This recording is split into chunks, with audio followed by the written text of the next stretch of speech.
What makes a great general? Is it the daring to risk everything on a single strike, or the patience to grind down an enemy across years of bloody stalemate? Is it charisma that inspires soldiers to follow through hell, or cold calculation that wins wars regardless of cost? World War II was the deadliest conflict in human history. Over 70 million lives were lost, and the fate of nations turned on the decisions of a few men. Today, we'll count down the top 10 generals of World War II. These leaders came from every side, Allied and Axis, heroes and villains, celebrated and controversial. But all of them left legacies that shaped not only the war, but the world that followed. Strap in, because this is not just a list of names. This is the story of the men who fought history's greatest war. World War II stretched across every corner of the globe. The burning deserts of North Africa, the frozen steppes of Russia, the vast Pacific Ocean, and the skies above Europe. In this conflict, soldiers fought with unmatched courage, but victory often depended on the vision and resolve of their generals. Some were master tacticians who won battles against overwhelming odds. Others were organizers who held alliances together. And some were innovators who transformed warfare itself. In this countdown, we'll explore 10 generals whose leadership defined the war. We'll dive into their backgrounds, their most famous campaigns, their triumphs and failures, and their lasting impact. These are not just commanders, they are symbols of their nations and their times. Let's begin our journey. If you are enjoying this content so far, please make sure to like, comment, subscribe, and share with your friends for more historical documentaries like this one. I appreciate your viewership and support, and we have a lot more on the way here at AFK History. Now back to the story.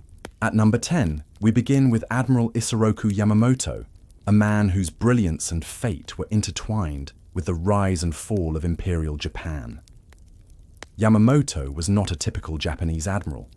Born in 1884, the son of a modest samurai family, he was deeply shaped by both his traditional upbringing and his exposure to the modern world. Unlike many in the Japanese Navy, Yamamoto had traveled extensively. He studied at Harvard University, served as a naval attaché in Washington, and even toured American factories and shipyards. These experiences gave him a unique understanding of America's industrial strength, and he often warned his countrymen about the dangers of provoking the United States. Despite these warnings, Yamamoto rose quickly through the ranks. By the late 1930s, he was Commander-in-Chief of Japan's combined fleet. He was charismatic, daring, and known for taking personal responsibility for his decisions. But he was also pragmatic. Yamamoto knew Japan's long-term chances in a war with the United States were slim. He famously said that if war came, Japan could run wild for 6 months. But after that, he had no expectation of success. Yet when Japan's militarist government decided on war, Yamamoto obeyed orders and devised one of the most audacious military operations of the 20th century, the attack on Pearl Harbor. On December 7, 1941, his carrier fleet struck the American Pacific Fleet in Hawaii, sinking battleships and shocking the world. It was a tactical masterpiece that briefly shifted the balance of power. But Yamamoto understood what many of his superiors did not: that Pearl Harbor had not destroyed America's aircraft carriers or its shipyards, and that the industrial might of the United States would eventually overwhelm Japan. After Pearl Harbor, Yamamoto continued to lead Japan's navy through a series of campaigns across the Pacific. His boldness was on display at the Battle of Midway in June 1942, where he sought to lure the remaining American carriers into a trap. Instead, thanks to American codebreakers, it was Yamamoto's fleet that was ambushed. 4 Japanese carriers were sunk, and the momentum of the Pacific War shifted permanently. Though Yamamoto himself survived the disaster, the aura of Japanese naval invincibility was shattered. Yamamoto remained an active commander, often inspecting front-line units and boosting morale among his men. But his habit of traveling near the front lines would prove fatal.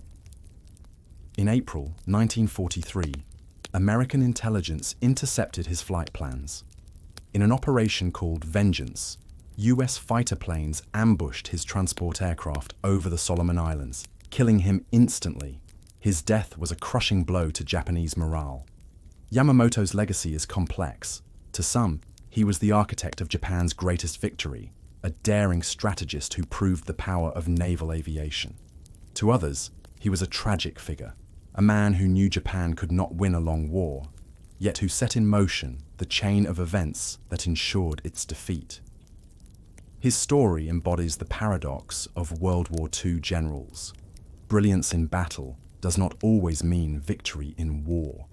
Yamamoto's name will forever be tied to Pearl Harbor, the strike that awakened the sleeping giant and sealed the fate of the empire he served. At number 9, we find Field Marshal Bernard Law Montgomery, known to friend and foe alike simply as Monty. Born in 1887 to a military family, Montgomery's career spanned World War I and beyond. He was a survivor of the trenches, where he was badly wounded, but gained a lifelong reputation for toughness. By the outbreak of the Second World War, Montgomery was already regarded as an efficient and disciplined officer. But it was in North Africa that he would earn his place in history. In 1942, Montgomery took command of the Eighth Army, facing off against Germany's famed Desert Fox, Erwin Rommel.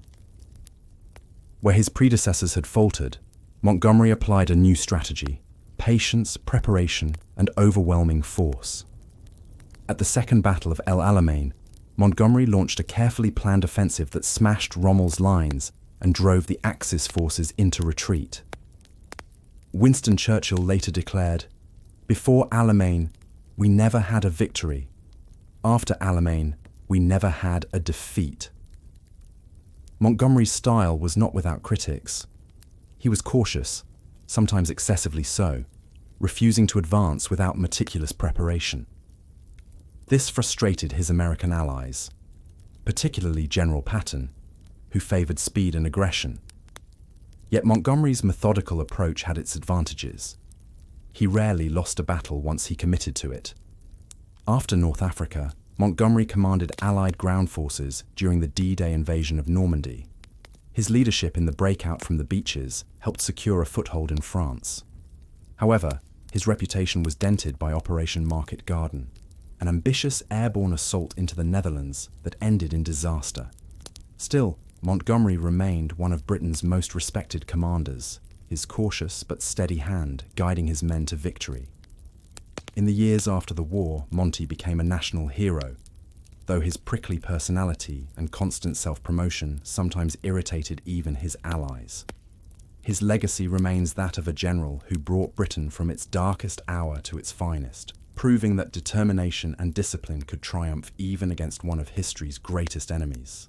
At number 8 stands Marshal Georgy Zhukov, the Soviet Union's most celebrated general and perhaps the single most important commander on the Eastern Front. Born into poverty in 1896, Zhukov worked as a furrier before joining the Red Army during the Russian Civil War. By the 1930s, he had risen through the ranks, surviving Stalin's brutal purges that eliminated many of his rivals. Zhukov's talent for organization and his willingness to carry out Stalin's harsh demands made him indispensable. When Nazi Germany invaded the Soviet Union in 1941, Zhukov was thrust into the most desperate struggle of his life. With the Wehrmacht advancing on Moscow, he took command of the defense. Rallying his troops in the bitter cold, Zhukov launched a counteroffensive that pushed the Germans back for the first time in the war. 2 years later, at Stalingrad, Zhukov orchestrated Operation Uranus, a massive encirclement that trapped and destroyed the German Sixth Army. Perhaps his most famous achievement came at Kursk in 1943, the largest tank battle in history. Zhukov prepared vast defenses and lured the Germans into a grinding battle of attrition they could not win. From then on, the Red Army never relinquished the initiative. In 1945, Zhukov commanded the final assault on Berlin, personally accepting the German surrender. Zhukov was ruthless, often sacrificing tens of thousands of men to achieve his objectives. Yet his ability to deliver results made him invaluable to Stalin. His soldiers both feared and respected him, calling him the Marshal of Victory. After the war, Zhukov's popularity made Stalin uneasy, and he was sidelined from politics. Still, his place in history was secure. Without Zhukov's iron will and relentless drive, the Soviet Union might not have survived the Nazi onslaught. He remains one of the most formidable generals in modern history, the man who broke Hitler's back. Number 7 brings us to General Douglas MacArthur, one of the most dramatic figures in American military history. Born in 1880 into a family with a long military tradition, MacArthur graduated top of his class at West Point. By the time of World War II, he was already a well-known officer, having served in World War I and as Chief of Staff of the US Army. When Japan invaded the Philippines in 1941, MacArthur commanded American and Filipino forces. Despite fierce resistance, his troops were overwhelmed, and MacArthur was ordered to withdraw to Australia. Before leaving, he famously declared, "I shall return." This phrase became a rallying cry, symbolizing Allied determination in the Pacific. From his base in Australia, MacArthur launched the island hopping campaign, a bold strategy that bypassed heavily fortified Japanese positions in favor of weaker targets, cutting off entire enemy garrisons. This strategy conserved resources and accelerated the Allied advance. In 1944, MacArthur kept his promise, wading ashore in the Philippines and announcing to the world, "I have returned." MacArthur's flair for drama was matched by his talent for leadership. He inspired deep loyalty from his soldiers, though his arrogance and clashes with fellow commanders sometimes created friction. Unlike Admiral Nimitz, who preferred a quiet approach, MacArthur embraced the spotlight, seeing himself as a symbol of American resolve. After Japan's surrender, MacArthur oversaw the occupation and reconstruction of Japan. His administration transformed the defeated nation into a democracy, setting the stage for its post-war recovery. Though later his career would end in controversy during the Korean War, MacArthur's role in World War II remains monumental. He was not only a general, but a symbol, a man who embodied America's determination to fight back and win in the Pacific. At number 6, we have Heinz Guderian, the German general often called the father of the Blitzkrieg. Born in 1888, Guderian entered the Prussian army as a communications officer, but his real passion was innovation. After World War I, when Germany was forbidden from building tanks under the Treaty of Versailles, Guderian studied armoured warfare obsessively. He believed that tanks should not be used as mere infantry support, but as independent, fast-moving spearheads, punching through enemy lines with speed and shock. By the time Hitler rose to power, Guderian's theories were ready to be tested. During the invasion of Poland in 1939 and France in 1940, Guderian's armoured divisions became the sharp tip of Germany's military strategy. His tanks sliced through enemy defences, bypassed strongpoints, and left opponents disoriented. The stunning collapse of France in just 6 weeks owed much to Guderian's vision. Blitzkrieg was not merely about tanks, but about coordination, combining air power, artillery, and mechanized infantry in a lightning strike that overwhelmed slower opponents. Guderian was not just a battlefield commander, but also a fiery personality. He clashed often with Hitler, especially when Hitler's meddling slowed operations or forced suicidal orders.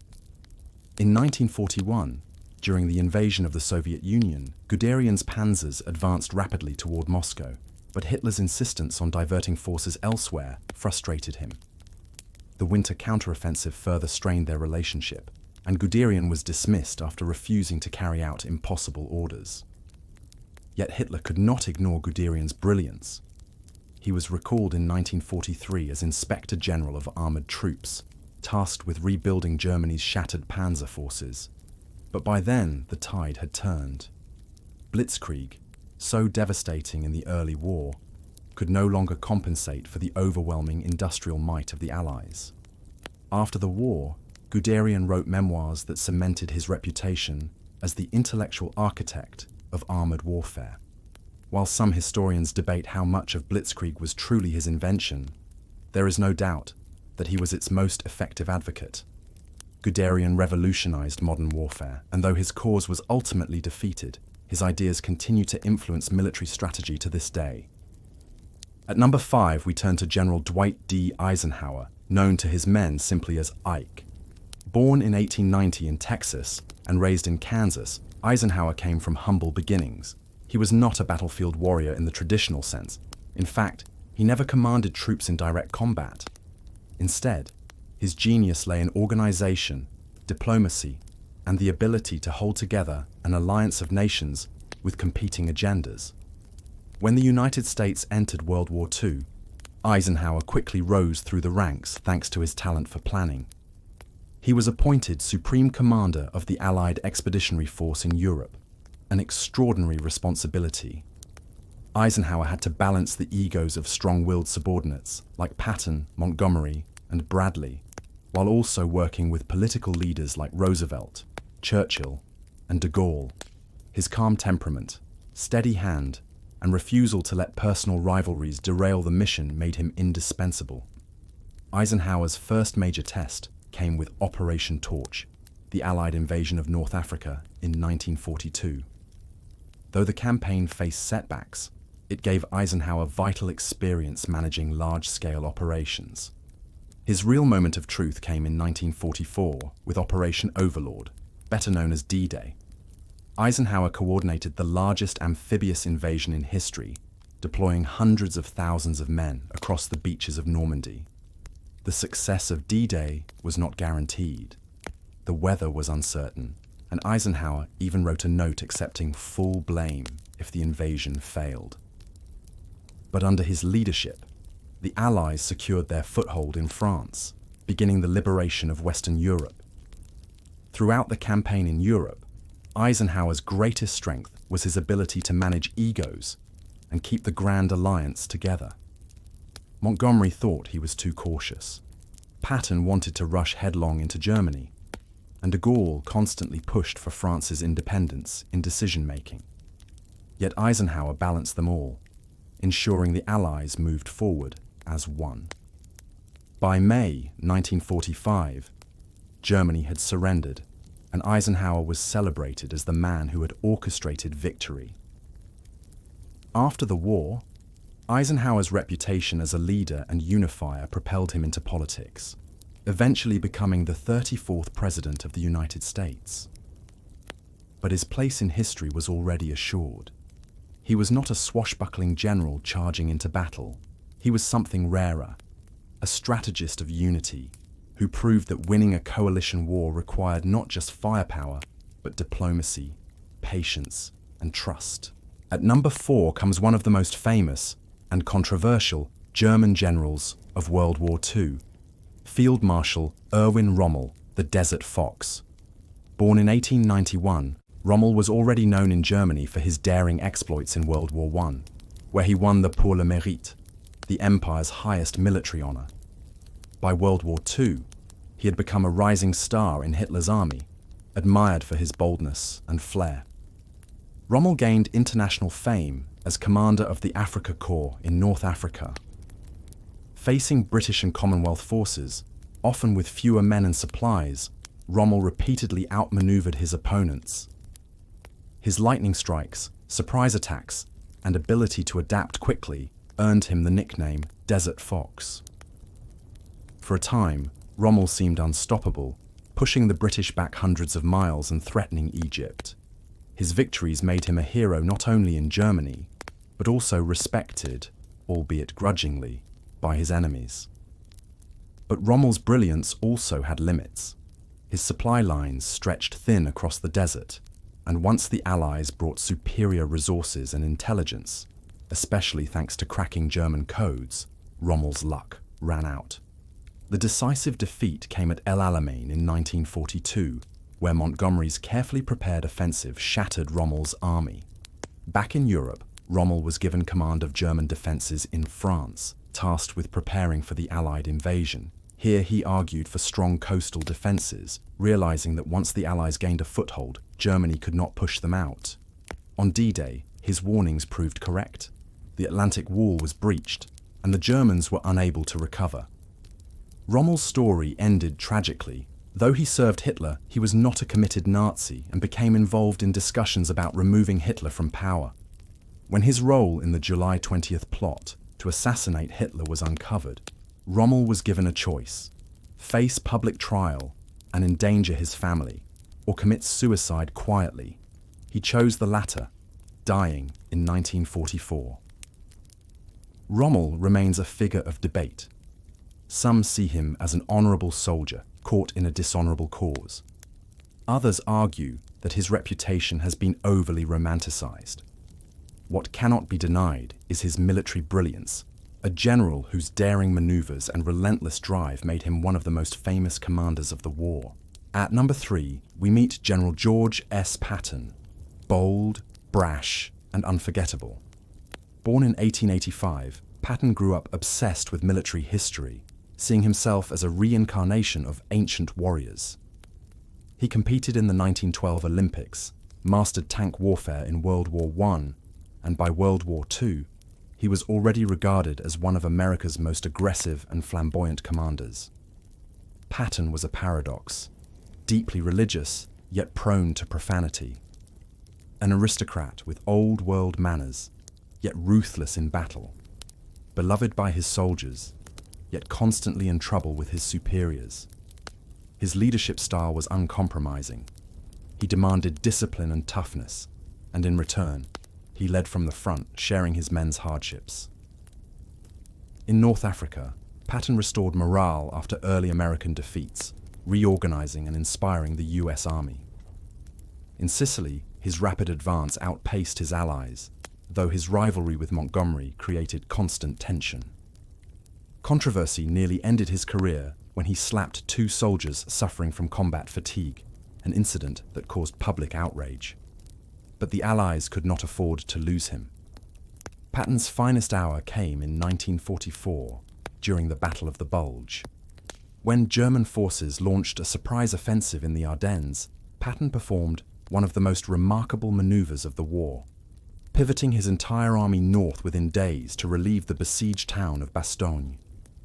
His ability to move vast forces so quickly demonstrated both logistical genius and his relentless drive.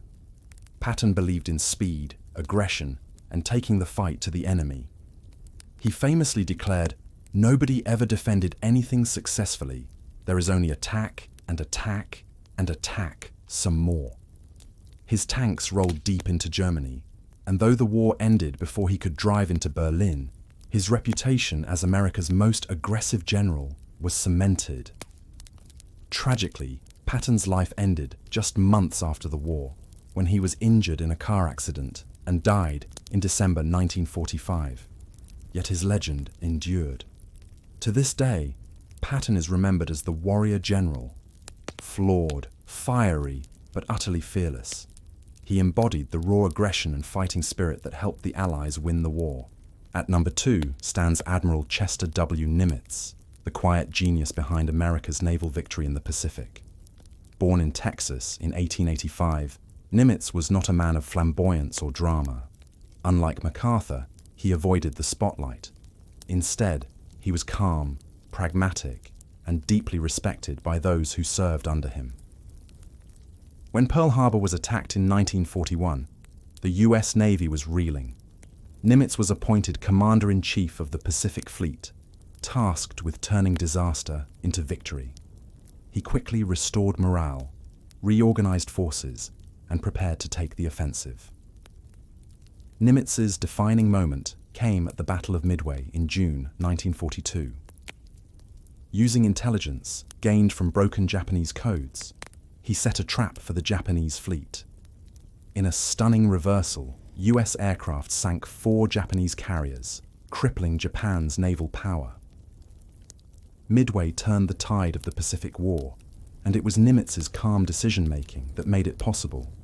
Unlike some commanders, Nimitz was a master of delegation. He trusted his subordinates, men like Admirals Spruance and Halsey, to execute operations while he focused on the bigger picture. This flexibility allowed the US Navy to adapt quickly in a vast and complex theater. Under Nimitz's leadership, the Navy carried out the island-hopping campaign, capturing strategic positions like the Marianas, Iwo Jima, and Okinawa. These bloody battles brought American forces ever closer to Japan, setting the stage for the final victory. Nimitz's greatest strength was his calm under pressure. He never let setbacks rattle him, and his quiet confidence inspired those around him. After Japan's surrender, it was Nimitz who signed the formal documents aboard the USS Missouri, representing the United States. In history, Nimitz is sometimes overshadowed by louder personalities like MacArthur or Patton. But make no mistake, his steady leadership and strategic vision were indispensable. Without Nimitz, the Pacific War might have stretched on far longer, at a far greater cost. He remains one of America's greatest admirals, the man who steered the US Navy to ultimate victory. At our number 1 spot is Konstantin Rossokovsky, a Soviet general often overshadowed by the more famous Georgy Zhukov.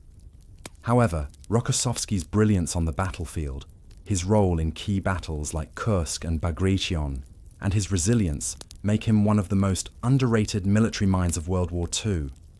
His inclusion in this list is sure to impress hardcore history fans, especially since he's not as mainstream as some other commanders. Rokossovsky was born in 1896 in what is now Poland and joined the Russian Imperial Army at a young age. His early years were marked by hardship, including being imprisoned under Stalin's purges, which led to his temporary removal from the army. Despite this, his tactical acumen earned him a return to favor, and he eventually became one of the most prominent commanders of the Soviet Red Army. During the Battle of Kursk in 1943, Rokossovsky commanded the Soviet forces on the Southern Front, playing a pivotal role in what would become the largest tank battle in history. His forces successfully repelled the German offensive, marking a turning point in the war. Later, in 1944, Rokossovsky's leadership during Operation Bagration was crucial in dismantling the German Army Group Center, effectively destroying one of the key Nazi formations on the Eastern Front. What makes Rokossovsky stand out was his ability to balance tactical brilliance with a deep understanding of the human element in warfare. His leadership was marked by strategic foresight and an uncanny ability to inspire his troops. Though he was often overshadowed by Zhukov, his contributions to the Soviet victory in World War II are undeniably immense. Rokossovsky's legacy is a testament to the power of resilience and skill, and though lesser known, his impact on the war is hard to overstate. These 10 generals were as different as the nations they served. Some were flamboyant, others quiet. Some were beloved, others feared. Some fought for freedom, others for tyranny. But all of them shaped the course of the deadliest conflict in human history. World War II was not won or lost by soldiers alone, nor by technology alone, but by the vision, and sometimes the flaws, of its commanders. From Yamamoto's daring strike at Pearl Harbor, to Eisenhower's patience in Europe, to Nimitz's calm leadership in the Pacific, and Zhukov's relentless hammer blows on the Eastern Front, the war was defined by their choices. In the end, what makes a general truly great? Is it victory, innovation, or the loyalty of their men? Perhaps it is all of these, combined with the knowledge that in moments of crisis, their decisions could change the fate of nations. These were the men who commanded World War II, and their legacies still echo through history. Thanks for watching today's episode of AFK History. If you enjoyed this video, please give it a like, leave a comment, and subscribe for more. Share it with your friends to help us grow. We truly appreciate your support, and we've got plenty more content on the way.